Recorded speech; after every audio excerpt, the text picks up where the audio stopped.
Bom, irmãs, é uma alegria estar aqui com vocês novamente.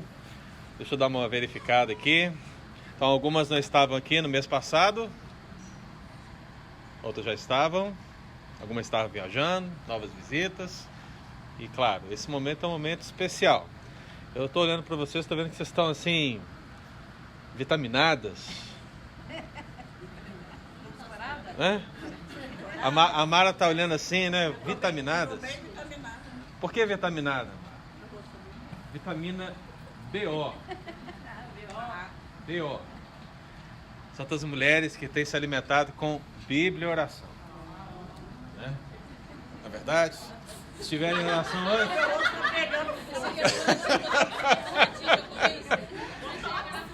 Se estiverem em oração hoje, irmãs. Porque agora é a hora do B. O O foi pela manhã. Agora é a hora do B. Mas ambas têm que caminhar juntas, amém? Muito bem. Para aquelas que não estavam aqui no mês passado, eu fui convidado pela irmã Sandra para estar aqui com as irmãs por 3 oportunidades. Então a primeira foi no mês passado, temos agora esse mês e o próximo mês. São 3 meses onde nós estamos meditando sobre um tema: a conversão de Lídia, ou a passagem bíblica que descreve a conversão de Lídia. Então no mês passado nós ficamos no primeiro versículo. Hoje nós vamos ficar na metade do segundo versículo e no próximo mês nós encerramos, se assim o Senhor nos permitir. Amém? Amém. Então, para todas, vamos ler a palavra de Deus, irmãs, Atos 16. Imagino que a nossa irmã Joana vai projetar aí. Atos 16, o versículo 13, 14 e 15. Então preste atenção que a palavra do Senhor diz. No sábado, saímos da cidade para junto do rio, onde nos pareceu haver um lugar de oração. E assentando-nos, falamos às mulheres que para ali tinham concorrido. Certa mulher, chamada Lídia, da cidade de Tiatira, vendedora de púrpura, temente a Deus, nos escutava. O Senhor lhe abriu o coração para atender às coisas que Paulo dizia. Depois de ser batizada, ela e toda a sua casa nos rogou, dizendo: se julgais que eu sou fiel ao Senhor, entrai em minha casa e aí ficai. E nos constrangeu a isso. Então, versículo 13 já foi meditado. Hoje vamos então meditar no versículo 14, na parte A, que diz assim: certa mulher, chamada Lídia, da cidade de Tiatira, vendedora de púrpura, temente a Deus, nos escutava. São tantas vírgulas, né? São tantos propósitos, minhas irmãs. São tantos propósitos. Então eu quero convidar você a fechar seus olhos, vamos orar mais uma vez, pedir ao Senhor para nos abençoar. Pai querido, nós estamos aqui mais uma vez para nos alimentarmos da palavra. E, ó Deus, eu sou grato ao Senhor, porque todas essas irmãs hoje tiveram um propósito santo de estar em oração, buscando a presença do Senhor, por elas mesmas, por suas famílias, pela igreja, por outros. E assim, ó Deus, o Senhor vai nos abençoando. É claro, Deus, que nessa comunhão, nesse relacionamento nosso com o Senhor fala ao nosso coração por meio da Tua palavra. Por isso, Deus, permita que essa passagem, mais uma vez, possa, Deus, falar conosco, possa nos ensinar, possa, Deus, mostrar para nós o caminho a seguir, a maneira de agir, o que se espera de nós nesse tempo, em nome de Jesus. E que assim, ó Deus, cada uma dessas mulheres que aqui estão, possam ser vistas, ó Deus, como a Lídia transformada, como essa mulher valorosa na presença do Senhor, em nome de Jesus. Amém. Muito bem, queridas, eu acho que hoje é um dia bom para nós falarmos de coragem. Coragem. Existe um pastor metodista, que há mais de 50 anos disse algo que pode definir o que é essencial em relação à coragem. Você talvez possa se perguntar: eu sou corajosa? E quando eu usar aqui no feminino para mim mesmo, tá? É porque senão a Gabi vai falar que eu não estou aqui. Então, na hora que você perguntar, eu sou corajosa, tá? Aqui a gente permite essa liberdade, viu, irmão? Permite. Então, você se pergunta, eu sou corajosa, você passa a pensar nas circunstâncias, nos acontecimentos, nas questões que envolveram a sua vida, e talvez você vai encontrar vários momentos onde você diz, não, eu fui corajosa. Eu sou corajosa. Eu faço de tudo para ser corajosa. Mas esse pastor metodista, chamado Ralph Washington Sockman, mais de 50 anos atrás, ele disse que o teste, o verdadeiro teste da coragem, ele acontece quando estamos em minoria. O verdadeiro teste da coragem acontece quando estamos em minoria. É mais ou menos isso. Os homens, por exemplo, quando querem conhecer uma mulher, se o homem estiver sozinho, misericórdia. Ele é muito corajoso. Ele não consegue se aproximar, não consegue cumprimentar, não consegue conversar. Ele não consegue nada. É minoria. Principalmente se a mulher estiver com as amigas, estiver com outras mulheres. Não, aí é o fim. Mas quando ele está com os amigos dele ao lado, né? Quando está ali aquele grupo de homens, aí parece que ele se torna corajoso, não é verdade? Vai se tornando mais forte. E os amigos vão, vai lá, chega, conversa, olha e tal. A verdade é que a verdadeira coragem se manifesta quando estamos em minoria. E quando lemos a palavra de Deus, irmãos, podemos encontrar pessoas corajosas que estavam em situações como essa. Pense em Paulo. Pense em Silas. Pense em Timóteo. Pense em, possivelmente, Lucas. 4 homens. 4 homens que são uma minoria frente a todo o império. 4 homens que servem um Deus único e verdadeiro, que estão diante de milhares de outros deuses. 4 homens que avançam pelo mar, pegam navios com dificuldade, ancoram, continuam a viagem, 100, 200 quilômetros de ilha a ilha. E eles estão com os olhos fitados numa terra distante que ninguém jamais pisou em termos de missões. A Europa. E por que eles estão lá? Porque Deus diz, vão, passem a Macedônia e ajudem. Então, meu querido, esses 4 homens são uma minoria que é corajosa e disposta a fazer a vontade do Senhor contra todos, contra todo o império, contra todas as adversidades, contra todos os problemas que poderiam surgir. Eles estão ali. E se não bastasse essa minoria de homens que são corajosos, também temos uma minoria de mulheres, não é verdade?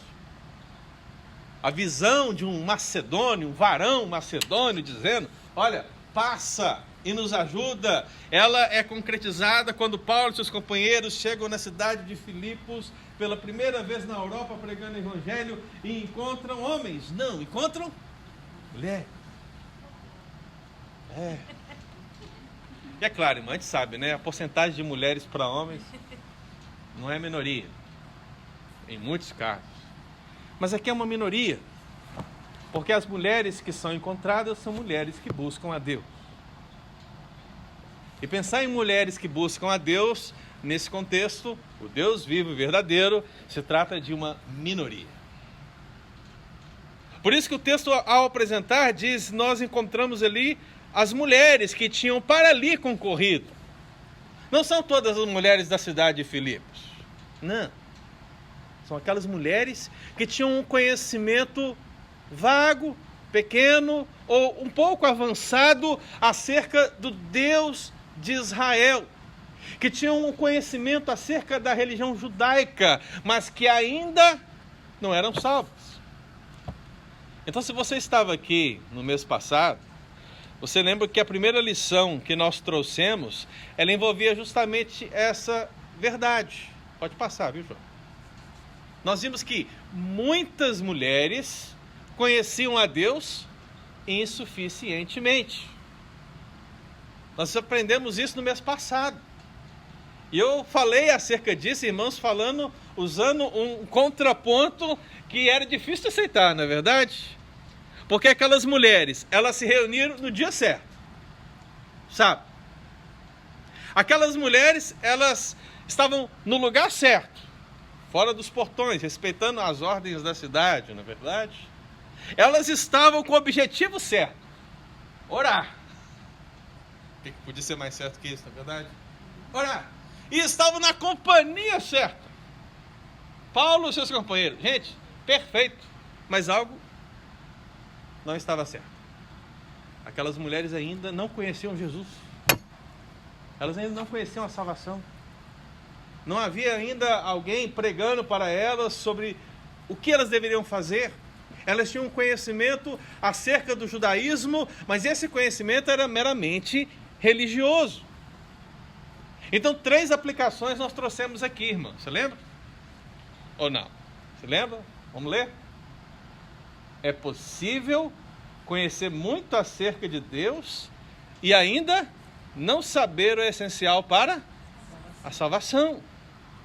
Foi o que nós vimos aqui. Segundo, é possível tomar muitas atitudes espiritualmente válidas e ainda não ser uma pessoa. Porque essas mulheres estão fazendo isso, irmãos. E terceiro, é possível ser parte de uma religião e não pertencer ao reino de Deus. Então, nós meditamos sobre isso no mês passado. E quando nós chegamos aqui no versículo 14, irmãs, o termo mulheres que por ali tinham concorrido, ele é focado, ele é diminuído, um dedo é apontado. No meio daquelas mulheres, alguém é apontado. Uma mulher chamada Lídia. Na verdade, o texto diz, certa mulher chamada Lídia. E o que eu gostaria que você percebesse nesse versículo, e é aquilo que nós vamos meditar hoje, pode passar, Joana, é que certas mulheres, nesse verso em questão, nós podemos dizer isso, buscavam a Deus corajosamente. Certas mulheres buscavam a Deus corajosamente. Então, quando eu pergunto para você se você é corajosa, e que a coragem, realmente, o verdadeiro teste de coragem acontece na minoria, é porque no meio dessas mulheres, que já eram minoria, havia uma mulher ainda, um aspecto ainda mais minoritário, acerca dessa busca por Deus, o que revela uma coragem frente ao que está acontecendo aqui no texto. Talvez você leia o texto bíblico e diga, mas aqui não está dizendo que Lídia era corajosa. Não com essas palavras. E você que é mulher deveria entender. Você fala tantas palavras, você quer dizer alguma coisa, mas você não diz a palavra. Não é assim na sua casa? Ou não? Ou seu marido não reclama disso? Né? Porque você dá sinais. Você dá sinais. E seus sinais envolvem tantas palavras, mas a única palavra que deveria ser dita, você não disse na cabeça dele. Então aqui, irmã, como o texto envolve mulheres, ainda que tenha sido escrito pelo médico Lucas, inspirado pelo Espírito Santo, eu vejo algo similar.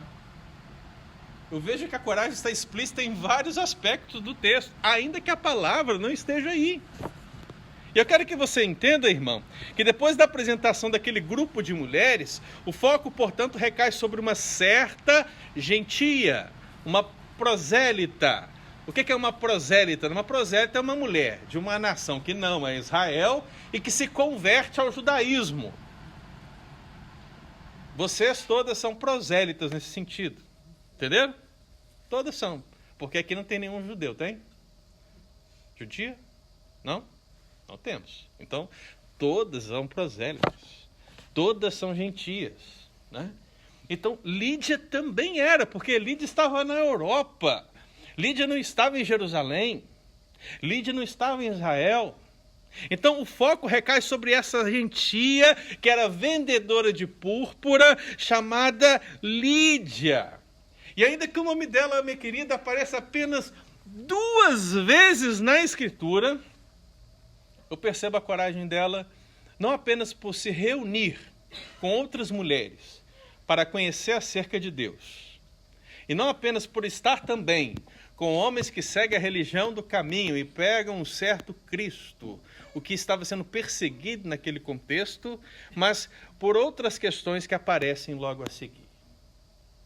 E quando você olha o texto bíblico, você percebe uma dupla realidade.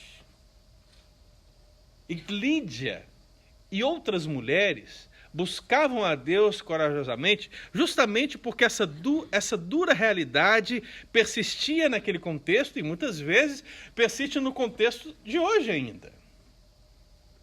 Então, minha irmã, perceba que esta corajosa mulher, e certas mulheres corajosas fazem isso, elas enfrentam um status hostil.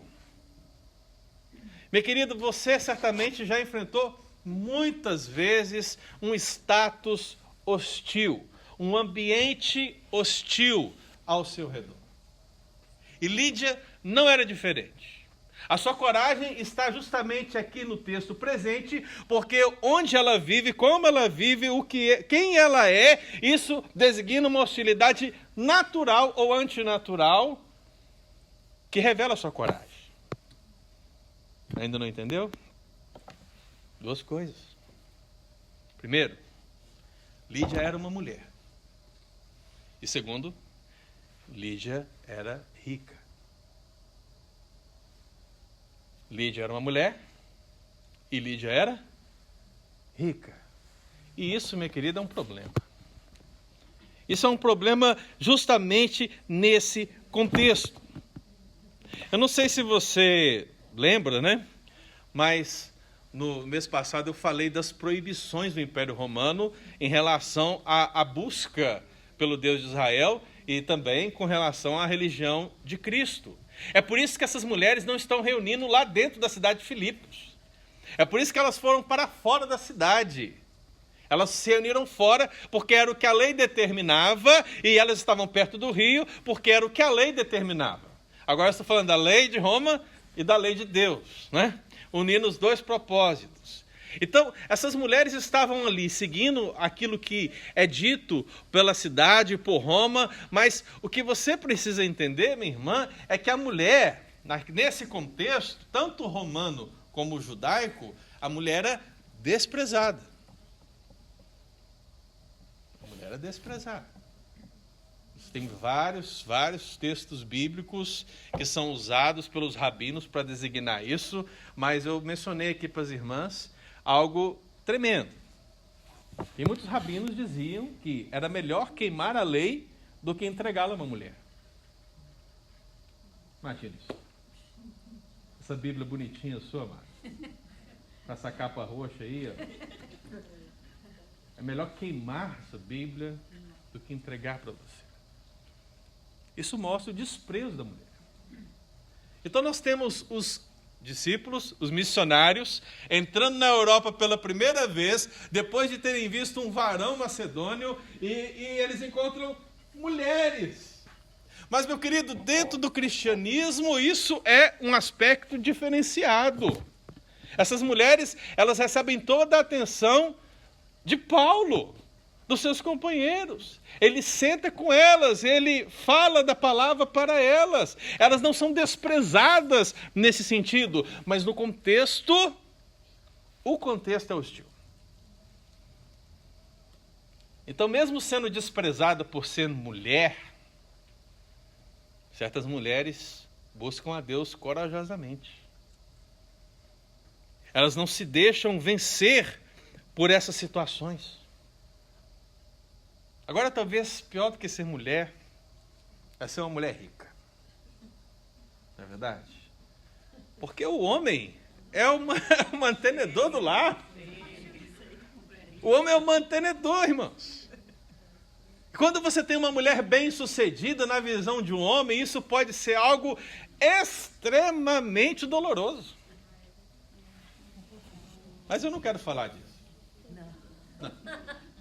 Não agrada. Eu quero falar do preconceito.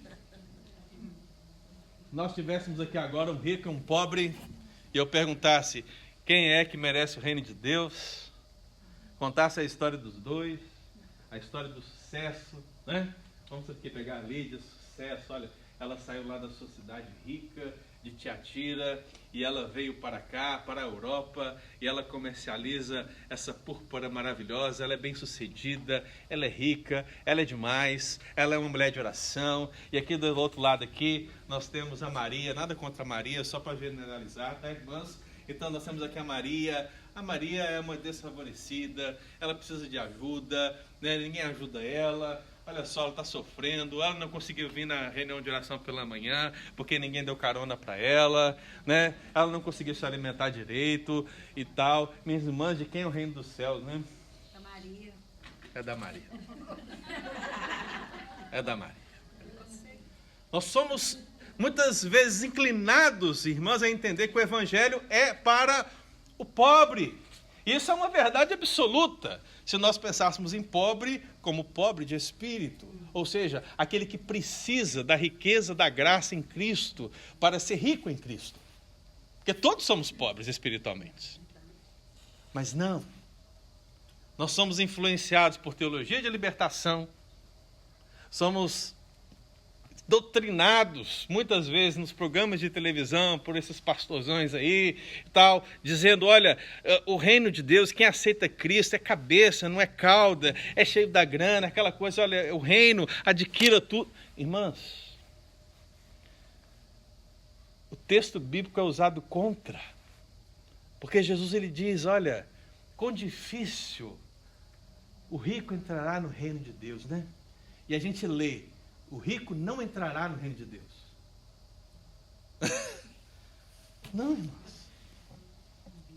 O que a Bíblia ensina, minha querida, é que aquele que confia nas riquezas terá uma dificuldade muito grande de confiar naquele que é o Senhor das riquezas. Mas muitas vezes aquele que é pobre, aquele que não tem nada, é tão arrogante quanto aquele que tem muito. Ele precisa se quebrar tanto ou mais do que o rico. Então Jesus disse sim, que é difícil para um rico entrar no reino de Deus por causa dessa dependência, dentro do contexto do jovem, que o questiona. Mas, minha querida irmã, quando você lê a Bíblia, você vê que todos os homens são pobres e precisam ser enriquecidos pela graça de Deus. Mas o preconceito está aí. Então, ser rica para Lídia, no contexto do Império Romano, também era um problema muito sério. Ela era uma vendedora de púrpura, irmãs, a púrpura era demais. A púrpura era demais. Você que gosta de ver novelas bíblicas, né? Você que gosta de ver filmes bíblicos, você que gosta de ver encenações na igreja, você já reparou que quando tem alguma coisa que envolve algum romano que seja, o que se bota em cima dele é um tecido vermelho? Você já reparou isso? Ou não? Repare a partir de agora. O tecido vermelho. É o mais próximo do que nós poderíamos falar, né? Porque a púrpura nada mais é do que uma escarlate brilhante. É um tom de vermelho especial, né? Coisa bonita. Não é isso aqui não, mas é uma coisa bonita mesmo. É um vermelho especial. É uma escarlata brilhante. Irmãs, a púrpura era uma das coisas mais caras daqueles dias. Pra você ter ideia, uma grama, para fazer uma grama, você precisava de 8.000 moluscos. Porque vinha do molusco. Esse detalhe eu sei que é meio nojento, mas é. Vinha do molusco. Então era necessário 8.000 para uma grama. E isso, minha querida, vinha lá de Tiatira. Isso era tão caro, mas era tão caro, que não era eu que ia usar um negócio desse. Não. Gabi, ela está tentando, mas não, isso não é púrpura. Entendeu? Isso é China. China. Hã?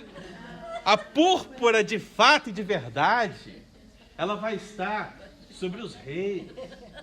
ela vai estar sobre os imperadores, ela vai estar sobre as pessoas de posse.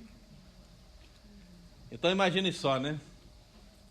O imperador Vespasiano, ele diz assim para o seu: eu quero uma túnica de púrpura. Sim, chame Lídia. Nossa, que poder, né? Que coisa espetacular. Gente, esse é um status que coloca Lídia numa situação onde ela sofreria infalivelmente o preconceito por ser rica no meio daquela geração que não aceitaria isso jamais. Você lembra do jovem não, né? Do rico e do mendigo? Da parábola? Ou não? Sei. Lembra? Como é que ele estava vestido? O rico. Porque o mendigo já sabemos, né? Mas o rico, como é que ele estava vestido, gente? Púrpura. Não havia nada mais chique. Não havia nada mais belo. Sabe? Era top. Então, irmãs, Lídia era rica, Lídia era mulher, mas isso necessariamente não era uma bênção nesse contexto. Havia um status hostil. E aí o que eu quero que você entenda é que mesmo com esse status hostil a ela e a outras mulheres certamente que estavam ali, ela não deixou de buscar. Ela não deixou de orar. Ela foi corajosa. Você entende isso? Você percebe? Você consegue ver isso? Porque é o que o texto está mostrando para nós. Então Lídia, apesar de ainda não estar convertida, ela está compreendendo a essência, o maior tesouro que verdadeiramente ela pode ter. Não é aquele que ela aprendeu e ela trouxe de Tiatira para Filipos, para a Europa, um material que todos os mais ricos querem, mas ela está buscando um verdadeiro tesouro que tudo aquilo que ela conhece não pode supri-la. É tudo tão rico, é tudo tão chique, é tudo tão maravilhoso, é tudo tão brilhante. As pessoas são pessoas tão importantes, mas Lídia, no seu coração, sabe, falta alguma coisa. Falta alguma coisa. E ela está buscando, irmãos. Ela está se juntando a outras mulheres e ela está buscando. Porque apesar da sua condição, das perseguições que poderiam haver por ser mulher e por causa do fato de ser rica e o preconceito que haveria nessa situação, uma comerciante bem-sucedida, ela buscava e ela queria conhecer a Deus. E ela fazia isso, obviamente, corajosamente. Você é rica? Da graça, né? Da graça. Veja bem, irmãs, se o teu tesouro está na terra, você vai se separar dele. Mais cedo ou mais tarde. Mas se o seu tesouro estiver no céu, você se unirá a ele. Mais cedo ou mais tarde. O que você prefere? É para se pensar, né? Como diz o pastor Pedro, para pensar. Para pensar. Hashtag para pensar. Segundo, irmãos, certas mulheres buscavam a Deus corajosamente e elas enfrentaram um status hostil, mas veja que também essa corajosa mulher, ela transpôs a sua origem pagã. Eu acho que não é o caso de vocês, mas é o meu caso, é o caso de outros, é o caso de certas mulheres. É possível que todas nós aqui, irmãs, lembre-se, tá? Todas, estou colocando todo mundo no contexto, tá? Mas é possível que todas tenham transposto a origem pagã em determinado momento. Todas. E Lídia não foi diferente. Lídia era da cidade de Tiatira. Você já viu o nome Tiatira em outro lugar, né? Onde? Apocalipse, né? Apocalipse.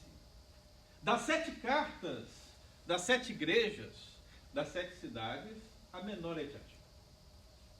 É a menorzinha. Tão pequenininha, mas com um problemão.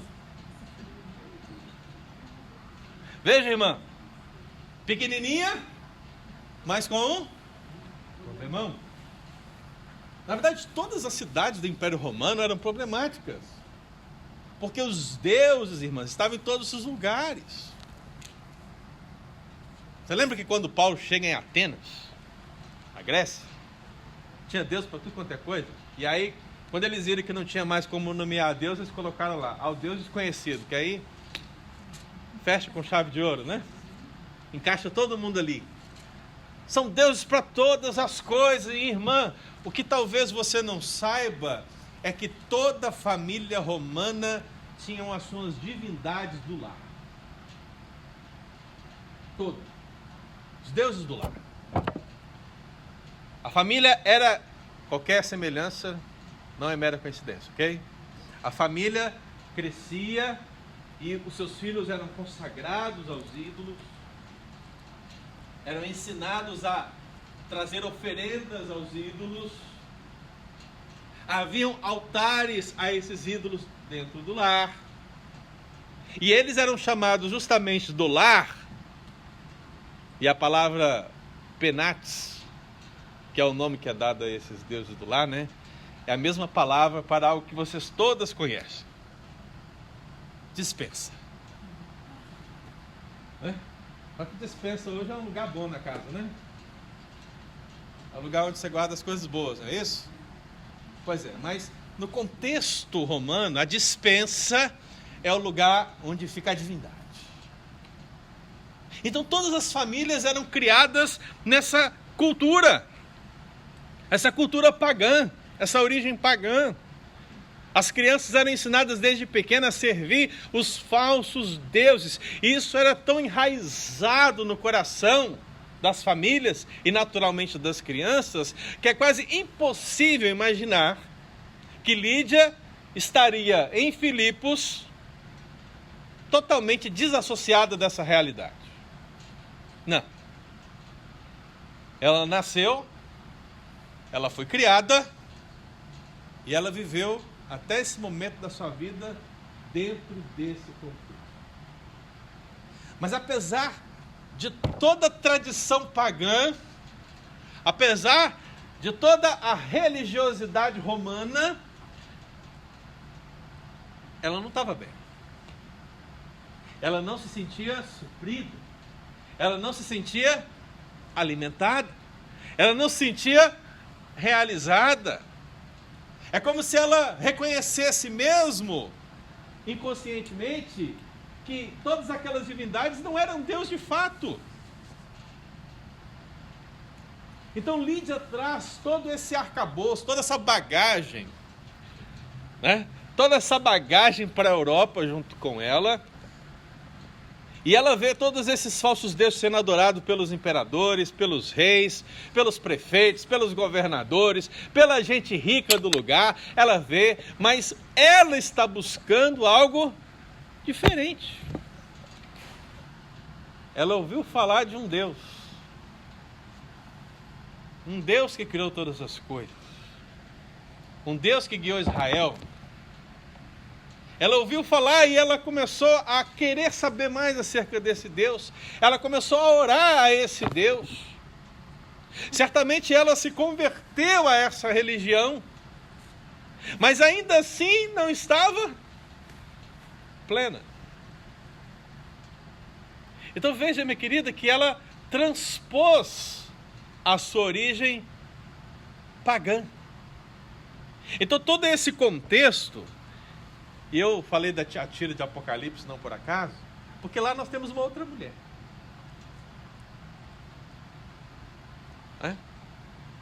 A batalha das mulheres agora. De um lado você tem Lídia, e do outro lado você tem Jezabel. Quem conhece a Bíblia sabe que esse nome não traz coisa boa, né? Não tem nenhuma Jezabel aqui não, né, gente? Pelo amor de Deus. Pelo amor de Deus. Esse nome não traz coisa boa, porque ele relembra aquela rainha, esposa de Acabe, né? O doutor Norman Champlin, ele dá uma definição esplêndida dessa mulher, dessa Jezabel, no caso, a esposa de Acabe. Ele fala, ela é o diabo de saia.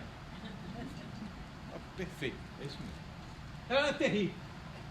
Então, alguns estudiosos vão dizer que Lídia não é Lídia e Jezabel não é Jezabel. Porque, na verdade, Jezabel é uma mulher que não sabemos o nome, mas que ela era tão terrível quanto aquela Jezabel. E essa Lídia não é Lídia, mas porque ela veio de Tiatira, cuja capital é Sardes, e uma região é chamada Lídia, ela então recebeu esse nome. E, irmão, isso é muito viajar na maionese.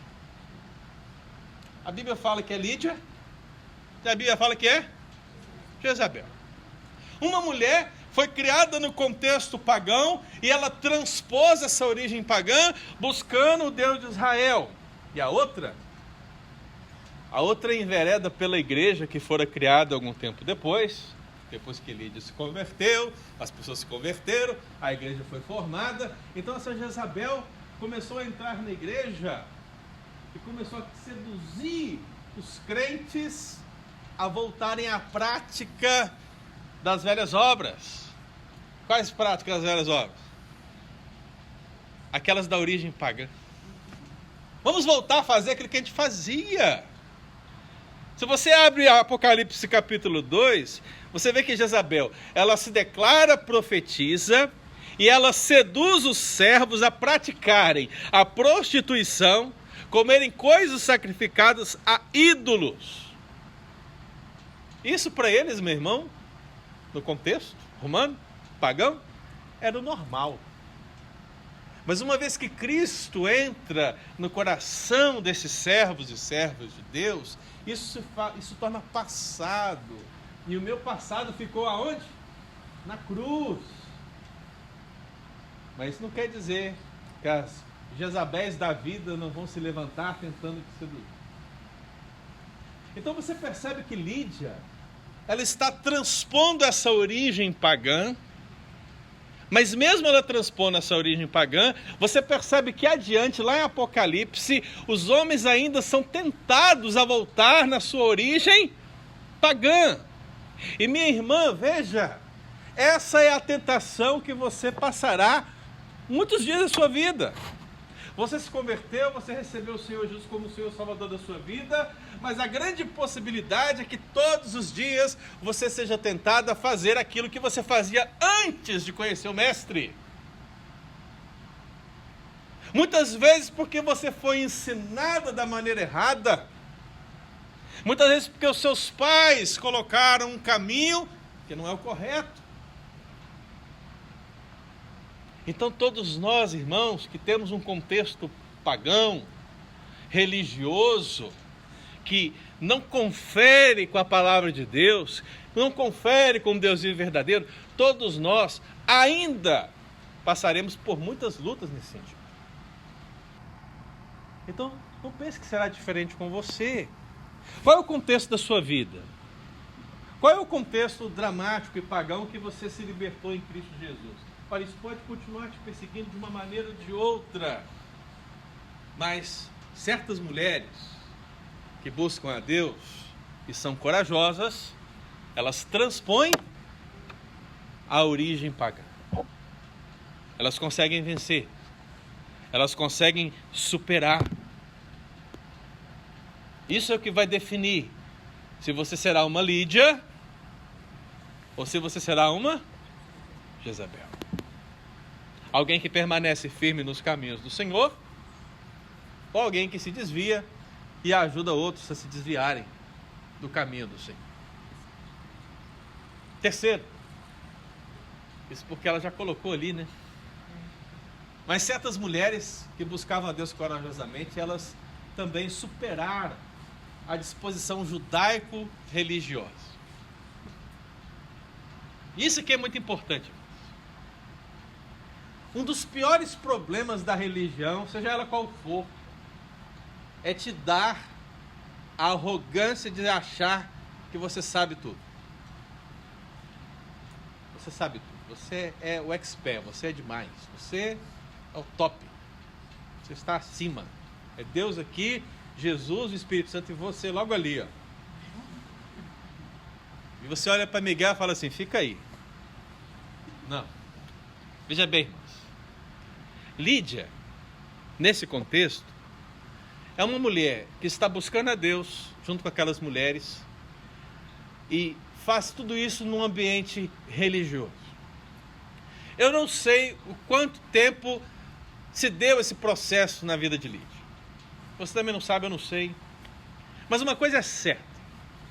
Independentemente do tempo que Lídia estava envolvida com a religião judaica, quando Paulo, Silas, Timóteo e Lucas chegam em Filipos e sentam para falar com aquelas mulheres acerca de algo que elas não tinham ouvido acerca da salvação, a Bíblia diz que ela escutava.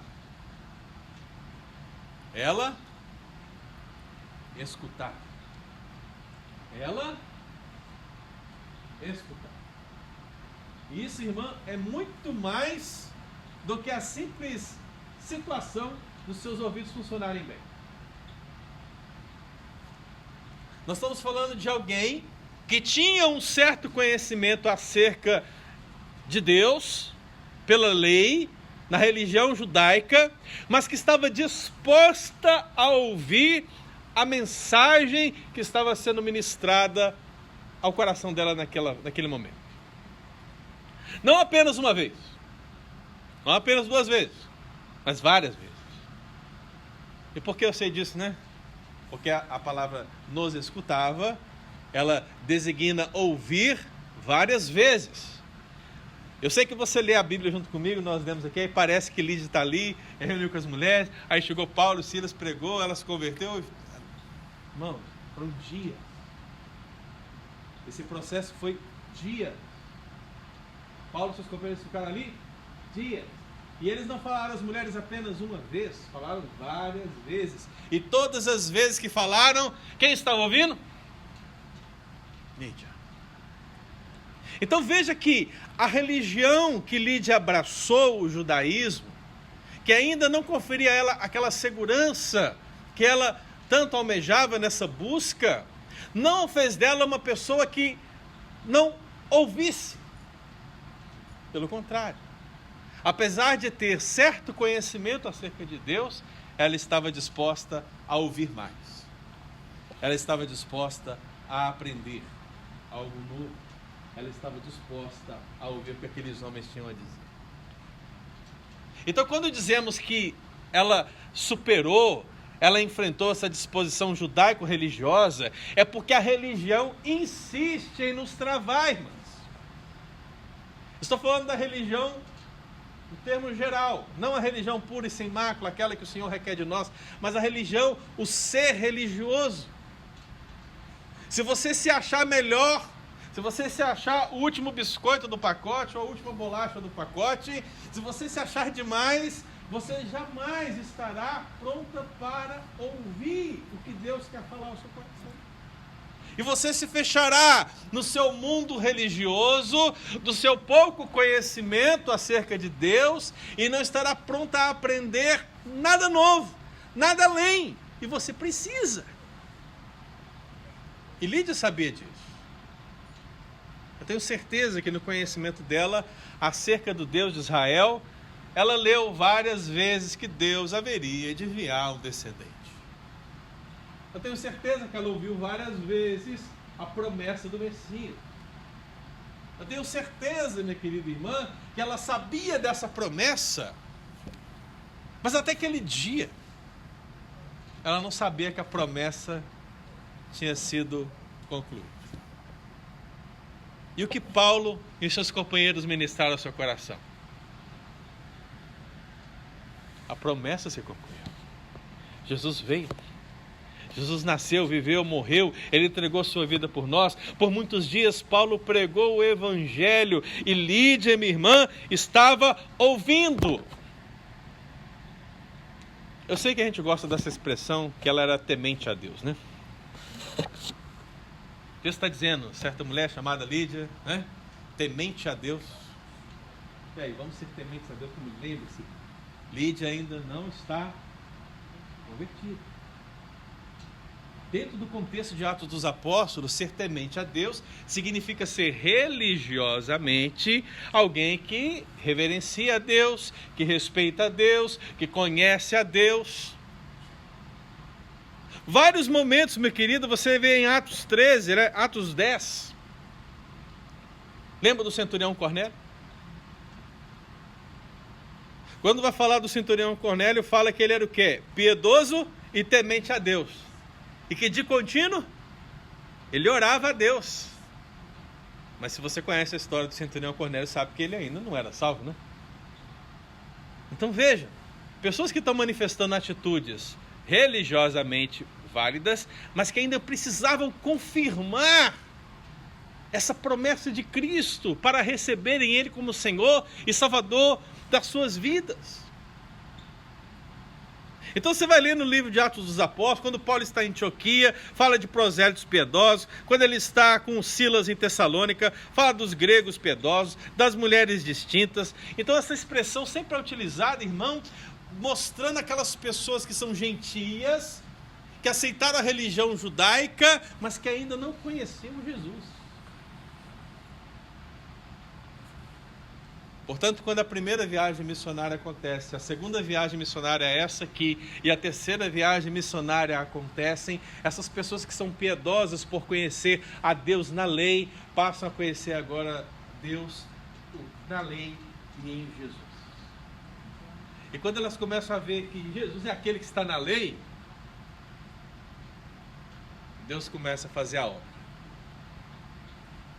300, 3.000, 5.000, Antioquia, Ásia Menor, Europa, África.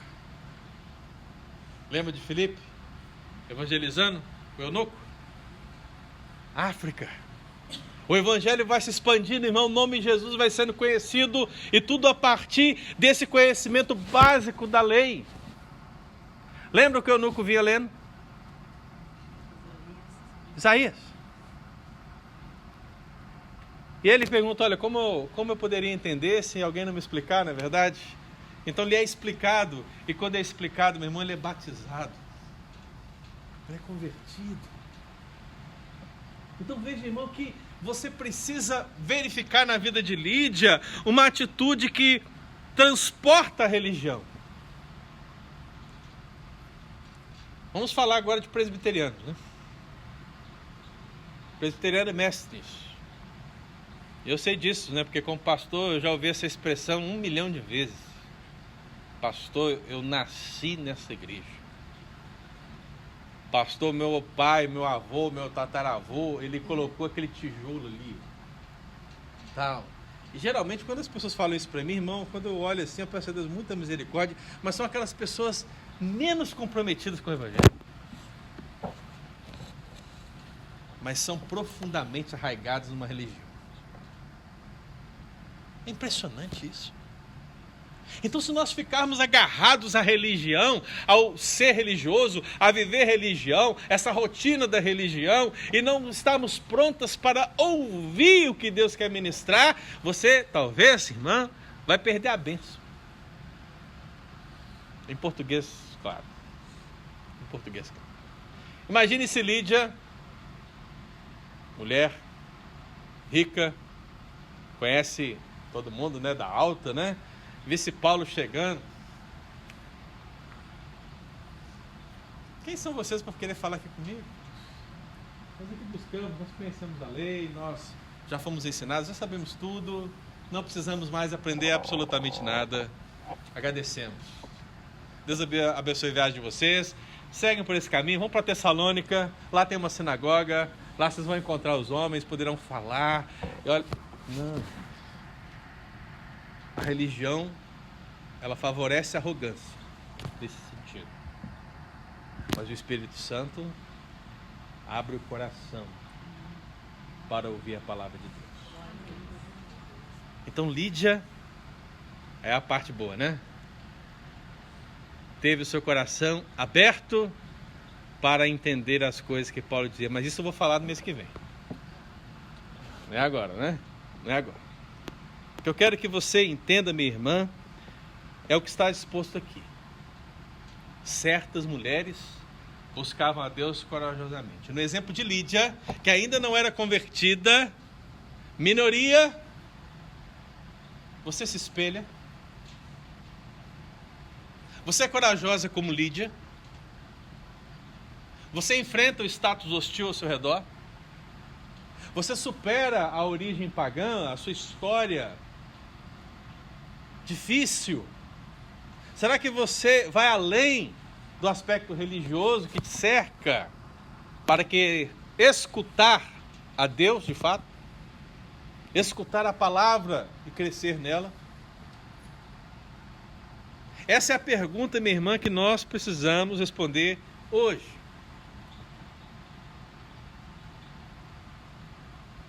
A gente está falando de Atenas, Roma, mas há um filósofo grego que disse certa vez o seguinte: são as dificuldades que revelam as pessoas.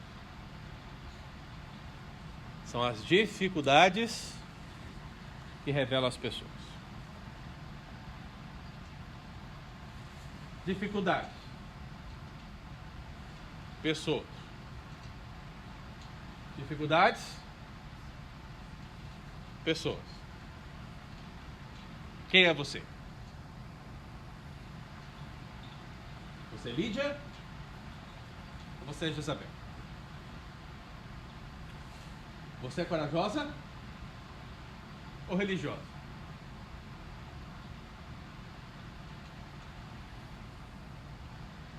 Isso vai determinar se realmente Deus está trabalhando no seu coração a ponto dele ser aberto, ou se os seus olhos estão fechados, seus ouvidos estão cerrados e seu coração endurecido como pedra diante dele.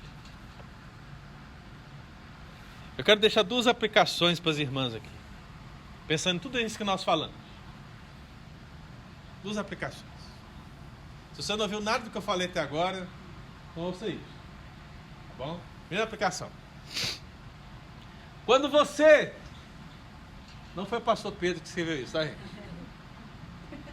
Quando você, pecadora, se sentir mal por ser desprezada, lembre-se que Cristo também foi rejeitado, mesmo sendo santo.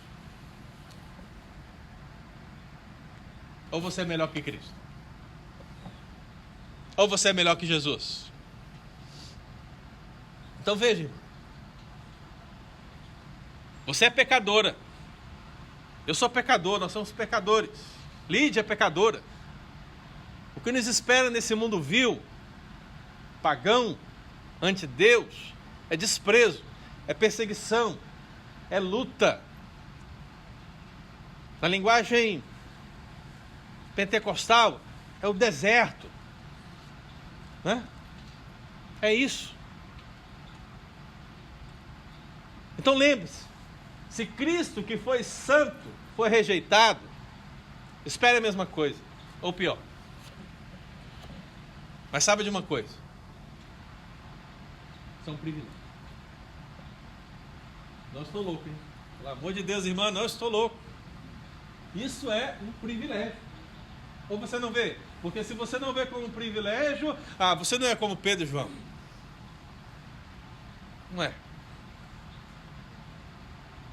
Primeiro sermão em Atos dos Apóstolos, as pessoas se convertem, né? A Bíblia diz que Pedro e João, é Pedro e João, né? Que sobe. E aí está lá o homem na porta, Pedro. E aí, eu não tenho prata, eu não sou Lídia, eu não vendo púrpura, entendeu? Mas uma coisa eu tenho. Em nome de Jesus, levanta e anda. Aquele homem que ficou lá não sei quantos anos, me lembro agora. Mas olha, ele me levantou, que testemunho maravilhoso, uma cura maravilhosa, irmãos. O que esperar de um momento como esse, né? As pessoas se convertendo, glória a Deus, aleluia, tal. Pedro e João estavam diante do Sinédrio sendo queridos. Por que eles fizeram aquilo? Entende? Hostilidade. Disseram: não falem mais nesse nome, não falem mais no nome de Jesus. Essa foi a primeira vez, logo depois acontece de novo, né? Mas lembre o seguinte, irmão. O que acontece quando eles saem de lá? Você lembra? Ou não? Eles saíram do Sinédrio alegres, regozijando, felizes. Sabe, eu fico imaginando a situação como Davi, né? Na arca voltando, felicidade. Ou como Miriam, ali diante de Moisés, no contexto do Mar Vermelho, aquela alegria. Eles saem daquele contexto hostil, regozijando, porque eles foram considerados dignos de sofrer pelo nome de Jesus. Entende? Veja como nós estamos distantes da verdade. Então, quando você, irmã, pecador, se sentir desprezado, lembre-se que Cristo foi rejeitado mesmo sendo santo. Segunda aplicação. Quando você for confrontada acerca das limitações impostas por tradições religiosas, seja humilde e escute com atenção, porque Deus poderá transformar o seu coração. Vamos resumir, né? Eu acho que quem escreveu isso não escreveu bem, não. Mas significa basicamente o seguinte: quando você pensar, eu aprendi assim, eu sou assim, eu cresci assim, irmão, seja humilde e escute, porque Deus poderá transformar o seu coração. Você não sabe tudo, eu não sei tudo. É aquele que sabe tudo quer transformar as nossas vidas, quer nos moldar, quer fazer uma obra maravilhosa em nós. Lídia está no começo de tudo. Nós estamos aqui meditando no contexto da conversão de Lídia, mas Lídia está no começo de tudo. Quando percebemos uma igreja forte, que é uma igreja de Filipos, ajudando o apóstolo Paulo na obra missionária, a gente não lembra do início, né? O início foi aqui, irmão. Aqui, com essas mulheres, com essa coragem toda. O início foi ali. Então, esse início, porque uma mulher estava disposta a ouvir, a escutar, a aprender, se concluiu numa igreja que abençoou a obra missionária. Olha que maravilha. Eu não sei se você se lembra, mas quando o apóstolo Paulo ele está diante do rei Agripa, ele fala um pouco de religião. Ele está diante do rei Agripa e ele começa a falar sobre as suas tradições religiosas. Você conhece as tradições religiosas de Paulo? Ele começa a dizer, ele fala, olha, eu vivi fariseu conforme a seita mais severa da nossa religião. Eu encerrei muitos dos santos nas prisões. Eu os castiguei. Eu os obriguei até a blasfemar. Eu os perseguia. Que religião, hein?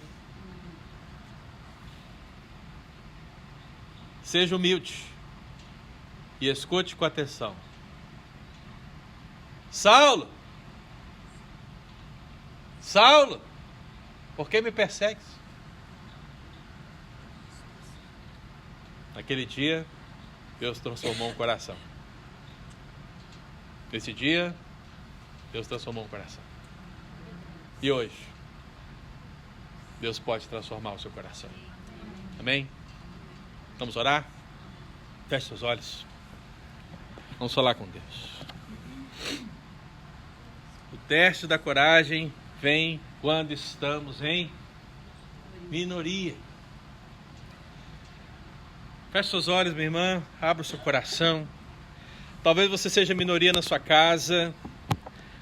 Talvez você seja minoria no trabalho. Talvez na igreja. Nós somos minoria na cidade, nós somos minoria no país. Mas é aqui que a gente precisa manifestar a nossa coragem. Aprender com Lídia. Enfrentar um status hostil.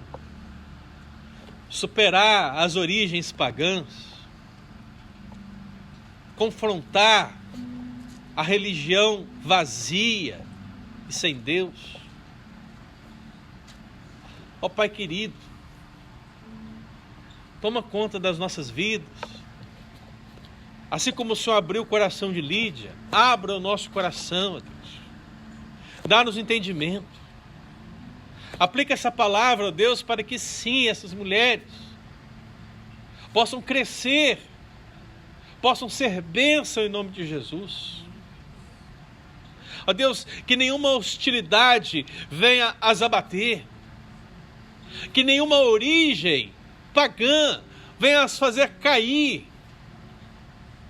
que nenhum sentimento de arrogância religiosa possa perpetuar em seus corações, mas que em tudo, elas possam ouvir a voz do Senhor, elas possam mudar, elas possam construir sim uma nova história em nome de Jesus.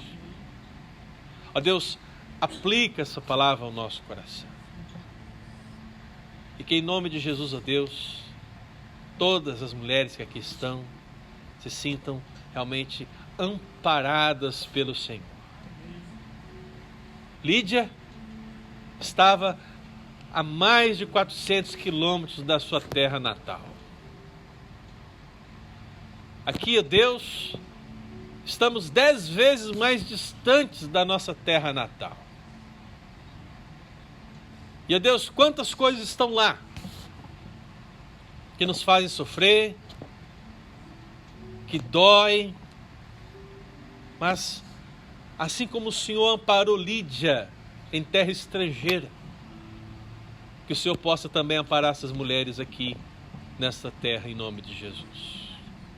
Tu és o Pai e o Pai cuida dos seus filhos. Por isso, nós te agradecemos. Em nome de Jesus. Amém. Amém, irmã? Amém. Deus abençoe.